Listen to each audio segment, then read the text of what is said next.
Please confirm. Can you see my screen? Yes.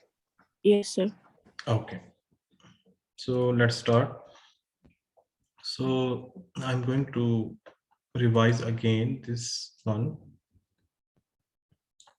Okay.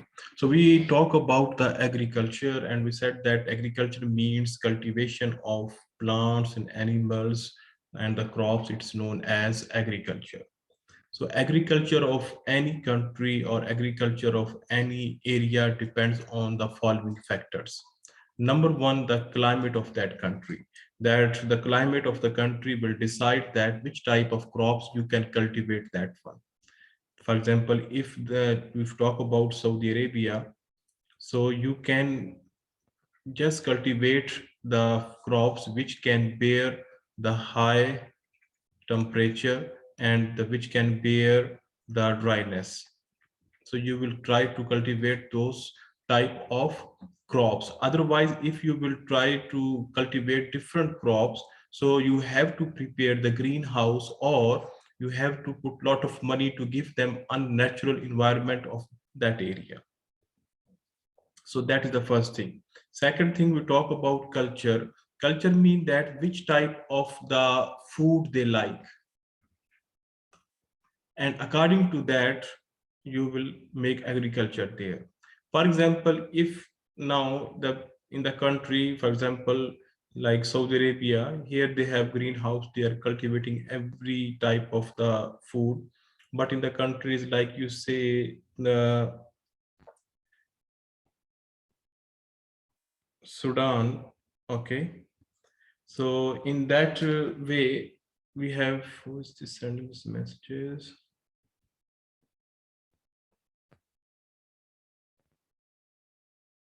Okay.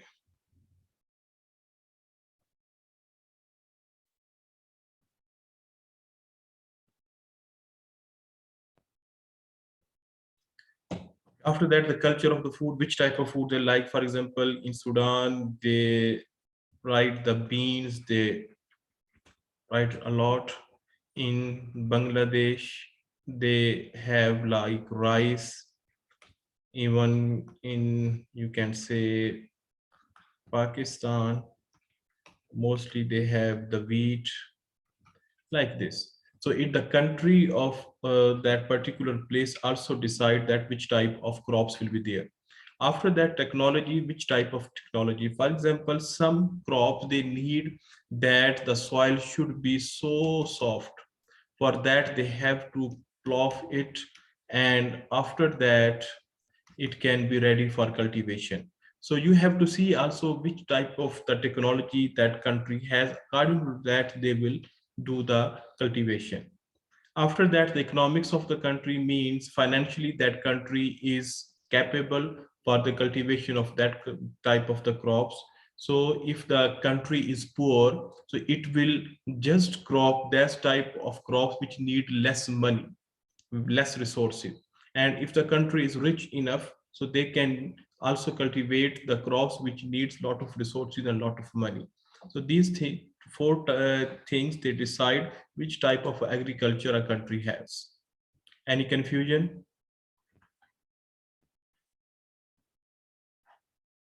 Please response. No. Okay. After that, we will talk about the types of agriculture. One has arable agriculture. Arable agriculture, as we said, that it's about growing crops. I just said wheat and barley, they're like example, but other crops can be there. Like we have wheat, barley, oilseed, rape, peas and beans, sugar, like this, potatoes. So this is known as arable agriculture.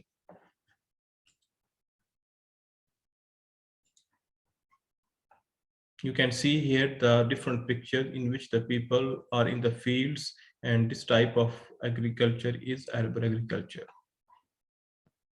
After that, you have pastoral agriculture. In pastoral agriculture, that they will grow the livestock. Livestock means animals, in which you have like for beef you have cows and buffaloes, you have sheep for wool, and you have cows for milk. So lot of you can say that animals can be grow, so that is known as pastoral agriculture. And mixed agriculture means you will mix both. Arable and pastoral means you will grow both on one side of the land. For example, if you have this much of farming land, so in the small area maybe you will fix it for animals, and other all this area you can do for crops.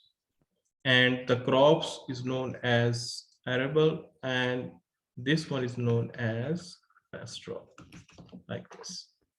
And if you have this type of things together, means both are there, so that's known as mixed agriculture. This is really good because farmers do not depend for the other people for the milk and eggs and all these things, and they also, you can say, self-sufficient, they in the crops also and the farming, that animals also. After that, you have subsistence agriculture. Subsistence agriculture means that the farmers are growing the crops, and they are just like to fulfill their needs only and their families. Mean they are growing for themselves. Maybe small amount is left, but mostly that only for what is for.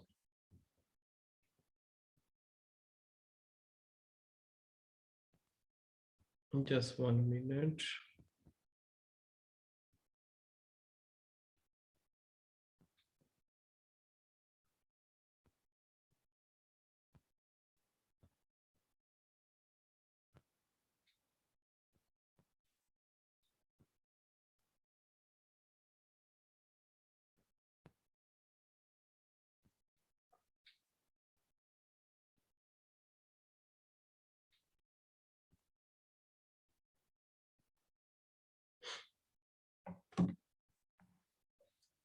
Okay, so after that we have the commercial agriculture. Commercial agriculture means that they are growing. It can be a farmer, they can be a company or organization.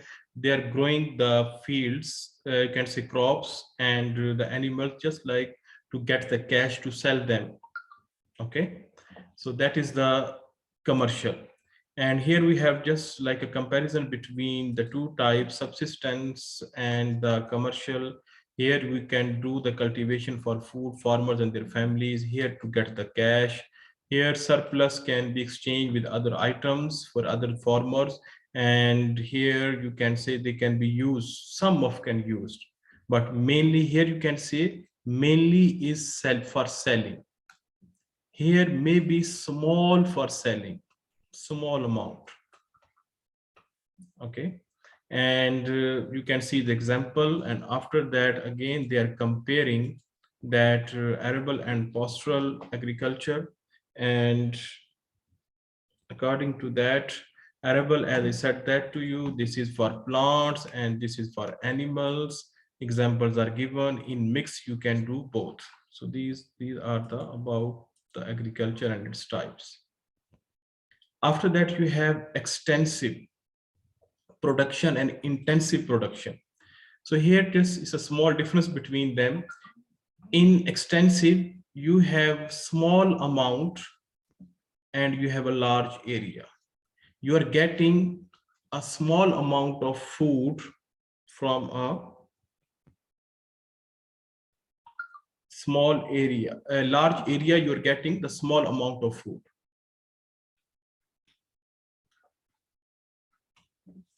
And intensive, you are getting large amount from a small area. So this is the main difference between them. Okay, what do you think, which one is good? Tell me, anyone. The intensive large amount for small area. Yes, which one? What is the name of this one? And intensive production is good. Yes.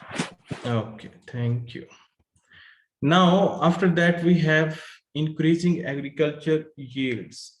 Yields in chemistry, you know the meaning of yield. What does it mean?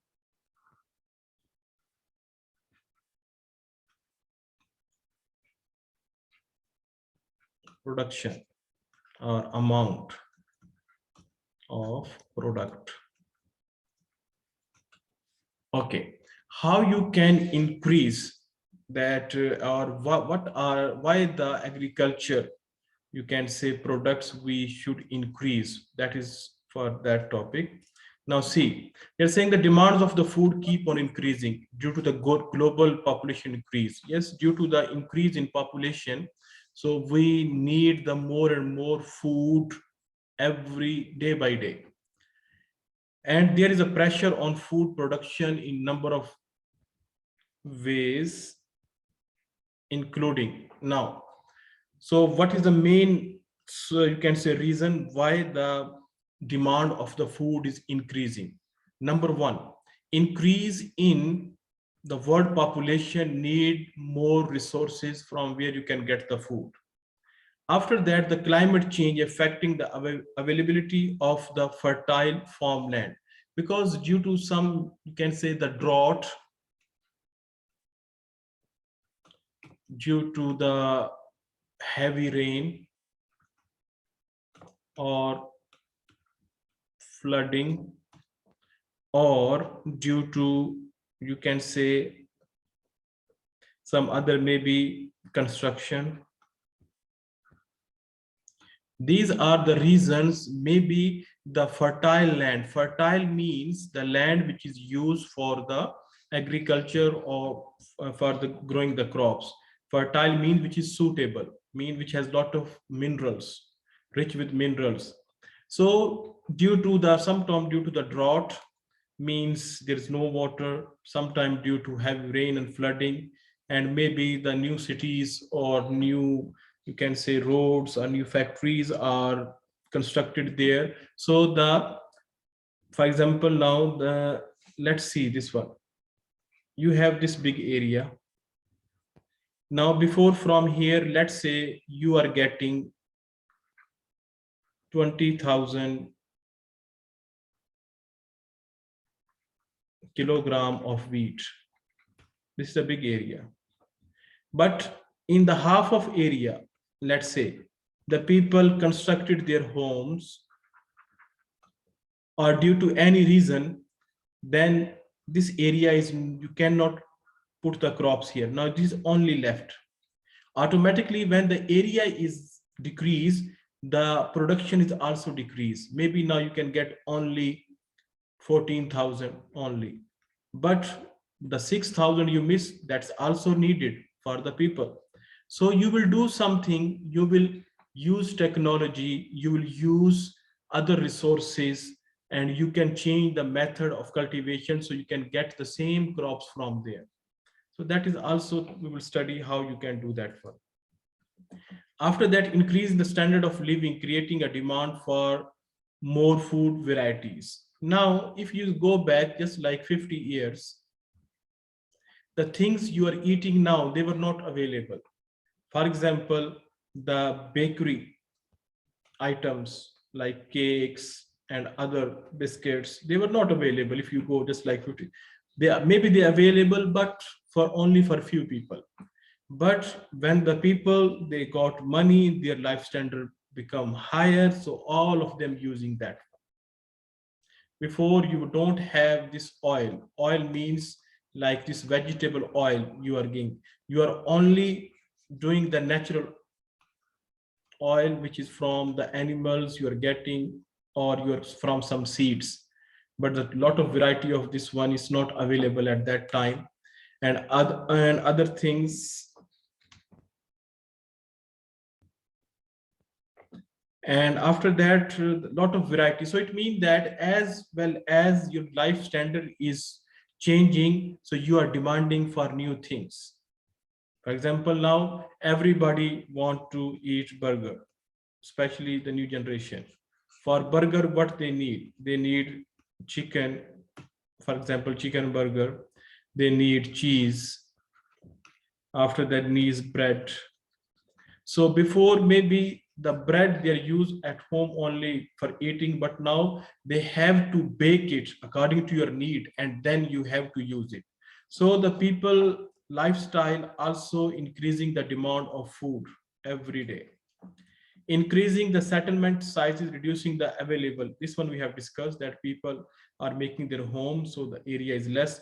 Large population, yes, large population also increasing. And availability of water, the water is available or not.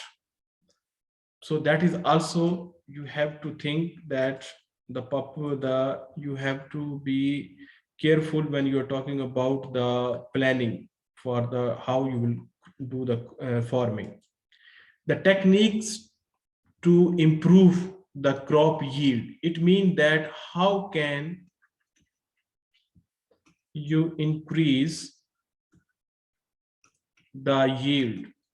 Yield mean amount of crops here. So here we will study different. In above, we discuss why we need more food. And here we will discuss that what are the techniques which can be used to improve the yield or the production of the agriculture.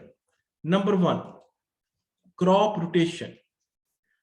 Crop rotation means that you will, for example, now, if you are getting only wheat from one crop, okay, and other, let's say you have sugarcane, only you have these two in 1 year.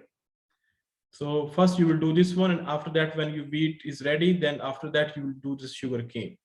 So only you have two crops. They're saying no, you can take more crops and you can keep on rotating. You can add new crops. Maybe you can add cotton with that. For example, there are 12 months in 1 year. So there are some crops, they need, let's say, 6 months. If you use those type of crops, so you can take only 2 crops in 1 year. But there are some crops which need less time. They are ready in 4 months. So by this way, you can get 3 crops in 1 year. Some need 3 months, especially vegetables. So you can get 4 crops. Like this, you can keep on rotation. You can say cultivate different crops by the different times. So that is more beneficial and it will increase the yield. For example, here there is a principle of growing different types of plants in different plots each year. Related groups of plants are grown together during a season, then at the start of the next season move to the different plot or land that has been just used for different plant groups. So there are some, you can say, countries, if they are suitable for many crops, they can use that one. If any country is suitable only for few crops, maybe they cannot use this method. After that, continuously growing the same plants in the same place causes. What are the disadvantages? For example, if you are farming only 2 crops, let's say you are doing only wheat and let's say rice only in one field in whole year. What are the disadvantages? What are the bad effects of that one? Number one, a build up of diseases in the soil that affect the plant growth. So it can affect the plant growth by creating the diseases in that. This is one of them.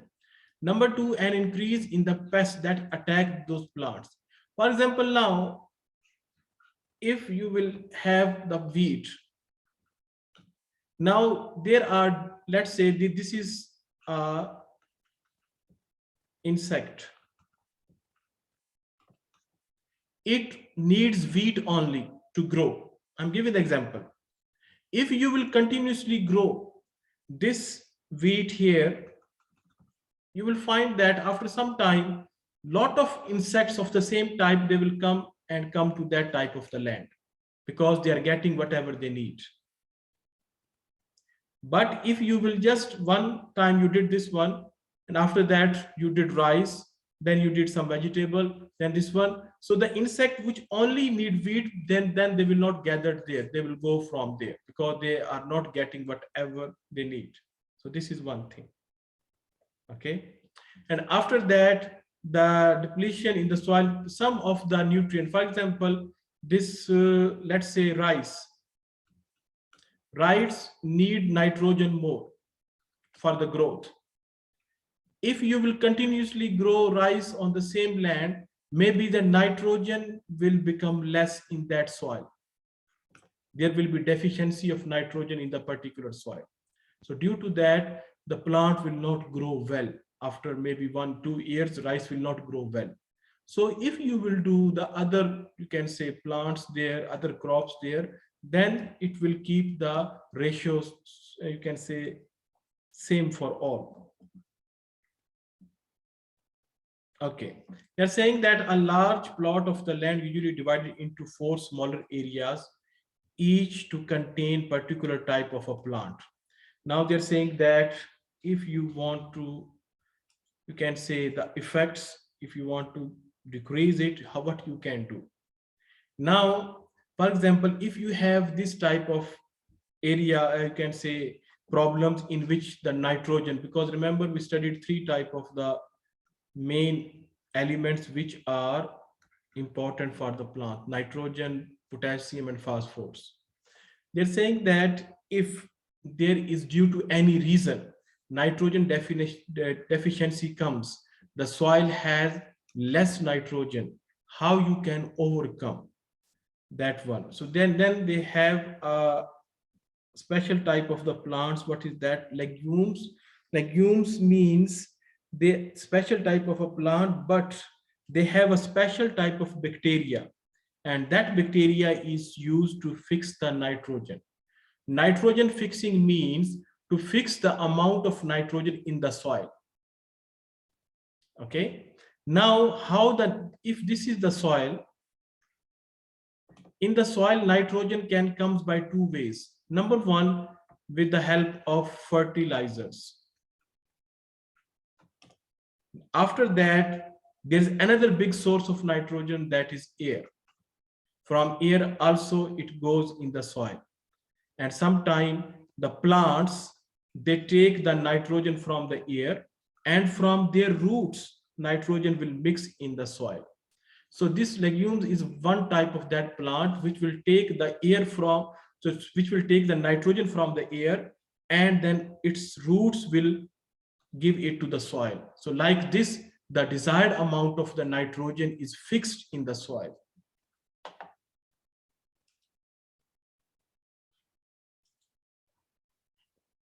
And these are the, all these are legumes, these are the examples. So if they grow like this, it will be good for them. After that, the leafy crops. These type of the crops, they can also used.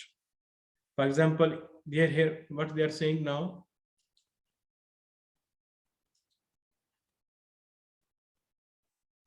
Okay. Now, leafy crops means that the vegetable are that required for their leaves, require a lot of nitrogen left by legumes. So if you will do, what are the, for example, if a question comes to your mind, what is a leafy crop? Leafy crop means leaf vegetables are highly variable groups of the crop plants that broadly can be defined as vegetables grown for their edible leaves. Edible means these leaves you can eat. These leaves you can eat them, like spinach, then you have coriander, mint, curry leaves, you have that other parsley, you have then other types. So all they comes in a green leafy vegetables. So these vegetables are required for their leaves, for example, a lot of nitrogen. And that nitrogen, if, for example, you cultivated legumes in your field, I'm giving the example. For example, this is your field. You put legumes there. What is the legume doing? They are taking nitrogen from the air and putting in the soil. Now in the soil, nitrogen become a lot. And a lot of nitrogen is also not good for a plant. So then at that time, the farmer take a sample of the soil and it will go to the laboratory, agricultural laboratory. In that agricultural laboratory, they will tell him the amount of all the minerals. What is the amount of all the minerals in the soil? If he will find nitrogen is more than required, for example, they need 20%, but due to legumes, now nitrogen become 40%. So he will cultivate the leafy crops like vegetables. So they need lot of nitrogen, these, all of them. So they maybe when you do the, can say, farming of these, so from 40, it will come to the 20. And after them, again, the farmer take a sample of the soil and check that how much amount is left of nitrogen. Understand? Any confusion?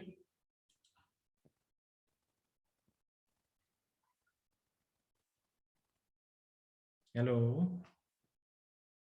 Any confusion? No, sir. Okay. After that, the root crops. Root crops mean that root we are eating, they are grown under the ground and we are eating them. The example like potato, like even the onion is one of them. The turnip is one of them. Garlic is one of them. Okay. And ginger, that is one of them. Carrot is one of them, like this. So they are also, you can cultivate them. This one of them also. So these are different how the crop rotation you are doing. Okay. Now, after that, you have a fallow or follow. It is follow, not fallow, follow. In fallow land, it means that you will leave it. You will leave it for a long time without cultivating anything. For example, it's just like, let's say one student, he did a lot of work. Okay. Normally, the people are doing 2 hours daily. He did 8 hours daily. Maybe after 1 month, he will be totally exhausted because most of his energy is used. In the same way, if this is a land and you are taking 3